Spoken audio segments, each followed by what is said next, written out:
Mon beau-fils pensait que l'argent lui donnait le droit de m'humilier. Devant ses riches partenaires commerciaux, il a renversé mon assiette par terre et a ri bruyamment en me pointant du doigt. Puis il a dit « Si tu veux dîner, lèche-le par terre comme le vieil homme que tu es. » Tout le monde à table s'est figé. Ma fille avait l'air terrifiée mais est restée silencieuse. Je me levai lentement, ajustai mon manteau, le regardai droit dans les yeux et ne lui dis que 3 mots. Au moment où ces mots ont quitté ma bouche, son sourire a disparu instantanément. Il n'avait aucune idée que le lendemain matin, son monde entier commencerait à s'effondrer et qu'il ne pourrait rien faire pour l'arrêter. Pendant la majeure partie de ma vie, j'ai cru que le respect comptait plus que la richesse. J'ai passé 43 ans à créer une entreprise à partir de rien. J'ai travaillé des nuits interminables, sacrifié des vacances, raté des anniversaires et consacré toute mon énergie à la création d'un empire logistique qui est finalement devenu l'un des plus grands réseaux de transport privé de l'État. Lorsque j'ai pris ma retraite, j'ai confié la plupart des responsabilités à un conseil d'administration et je me suis éloignée des projecteurs. Je voulais la paix. Je voulais profiter de voir ma fille Emily fonder une belle famille. Quand elle a épousé Ryan, je l'ai accueilli à bras ouverts, même si quelque chose en lui n'allait toujours pas. Ryan avait du charme, le genre dangereux, le genre que les gens confondent avec la confiance. Costume cher, montre chère, voiture chère. Il aimait montrer le succès même quand une grande partie de ce succès venait d'autres personnes. Au fil des années, j'ai remarqué quelque chose d'inquiétant. Il me parlait rarement avec un véritable respect.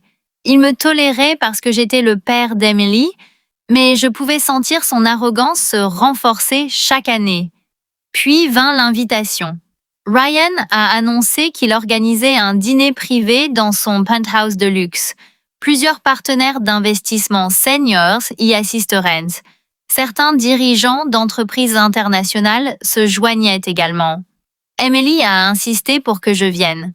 Je suis arrivée vêtue d'un simple costume sombre, rien de tape à l'œil.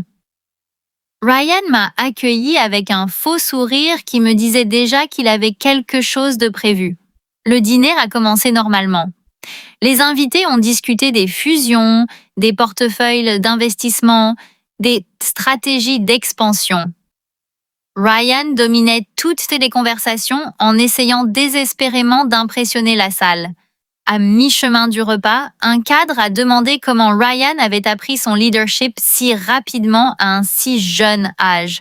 Ryan a ri bruyamment, puis il m'a regardé directement. « Eh bien, je ne l'ai certainement pas appris des dinosaures de la vieille école qui pensent encore que les affaires consistent à serrer la main et à être loyal. » Plusieurs invités ont gloussé maladroitement. Je l'ai ignoré, mais Ryan ne faisait que commencer. Quelques minutes plus tard, alors qu'il prenait son verre de vin, il a soudainement claqué sa main contre mon assiette. La plaque s'est écrasée sur le sol en marbre. De la nourriture éparpillée partout. La pièce entière devint silencieuse.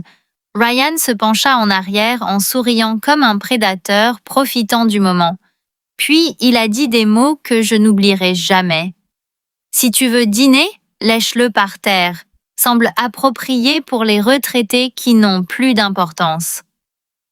Ma fille haleta doucement. Personne n'a bougé. Personne n'a parlé. J'ai lentement repoussé ma chaise. Je me suis levée calmement.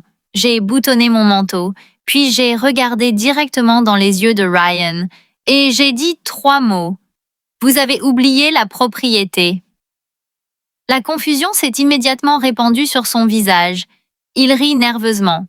« Qu'est-ce que ça veut dire, vieil homme ?» J'ai souri légèrement. « Cela signifie que vous avez oublié à qui appartient tout ce qui est lié à votre avenir. » Puis je suis sortie. Ryan pensait que je bluffais. C'était sa plus grosse erreur. Vous voyez, 6 mois plus tôt, Ryan a approché l'un de mes anciens membres du conseil d'administration à la recherche de capitaux privés. Il voulait du financement pour une start-up technologique qui, selon lui, le rendrait encore plus riche. Ce que Ryan n'a jamais compris, c'est d'où venait cet argent. Le groupe de capital risque finançant sa start-up, le bail de penthouse sous son entreprise, le programme de voitures de luxe qu'il conduisait fièrement, même le dîner de partenariat qu'il organisait, tout cela était indirectement lié à des sociétés que je contrôlais discrètement par le biais de Societies Holding après ma retraite. Ryan pensait qu'il avait bâti son empire seul. Il se tenait sur des fondations que je possédais. Le lendemain matin, à exactement 7h30, j'ai passé 4 appels téléphoniques. Le premier appel a gelé tous les transferts d'investissement en attente vers sa start-up. Le second a mis fin à sa ligne de crédit d'entreprise premium. Le troisième a informé la direction de l'immeuble que les privilèges de location des dirigeants étaient révoqués avec effet immédiat. Le quatrième a contacté un avocat pour demander une vérification complète de l'utilisation abusive suspecte des actifs de l'entreprise liés à Ryan. Puis je me suis assis et j'ai versé du café.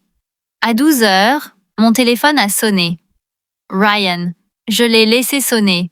8h15 encore Ryan. Ignoré, 8h19. Emily a appelé en pleurant. Papa, que s'est-il passé? Ryan panique. Chaque compte est gelé. Je suis resté calme. Les actions ont des conséquences, chérie. À midi, les investisseurs qui assistaient au dîner avaient déjà entendu des chuchotements. Personne ne voulait d'association avec un homme sous audit financier. Les accords de partenariat un par un ont disparu. À 8h30, Ryan est arrivé chez moi. Pas de voiture chère, pas d'arrogance, aucune confiance, juste de la panique. Le même homme qui se moquait de moi publiquement se tenait maintenant tremblant devant ma porte d'entrée. « S'il vous plaît, monsieur, j'ai fait une erreur. » J'ai regardé tranquillement. Il tomba à genoux. « Je n'aurais jamais dû te manquer de respect. » Je me suis penchée plus près. « Sais-tu ce qui t'a détruit, Ryan ?»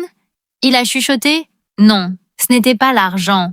C'était croire que le pouvoir signifie humilier des gens plus faibles que vous. » Des larmes se formèrent dans ses yeux. « S'il te plaît, donne-moi une autre chance. » Je me suis levée et j'ai marché vers la fenêtre.